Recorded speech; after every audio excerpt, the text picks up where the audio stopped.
Cauliflowers అయితే ఈ సైజులో ఇలా కట్ చేసి పెట్టుకున్నాను. ఇందులోకైతే 2 స్పూన్స్ కాలీఫ్లవర్ యాడ్ చేస్తున్నా.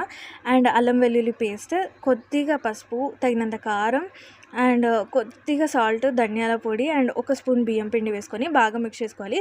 కొద్దిగా వాటర్ అప్లై చేసుకొని ఇలా మిక్స్ చేసేసుకోవాలన్నమాట. మరీ ఎక్కువ కాకుండా తక్కువ కాకుండా ఇలా మిక్స్ చేసేసుకోవాలి. అండ్ డీప్ ఫ్రైకి ఆయిల్ హీట్ అయిన తర్వాత ఇలా ఒక్కొక్క కాలీఫ్లవర్ తీసుకొని అయితే మనం ఇలా వేసుకోవాలి. ఇవి బాగా ఫ్రై చేసేసుకోవాలి. ఇది వచ్చేసి కాలీఫ్లవర్ 65 అనమాట. మా ఇంట్లో అందరికీ చాలా ఇష్టం. కాలీఫ్లవర్ మంచూరియా కూడా ఇలా చేసి ఆ తర్వాత మంచూరియా చేస్తారనమాట. అలా కూడా కావాలంటే ట్రై చేయండి. మా ఫ్యామిలీకి అయితే ఇలాగే బాగా నచ్చుతుంది. సో ఈవినింగ్ స్నాక్ అయితే మేము ఇది చేసుకున్నాము. చాలా చాలా టేస్టీగా ఉంటుంది. బాగా ఎంజాయ్ చేయొచ్చు ఫ్యామిలీ మొత్తం కూడా.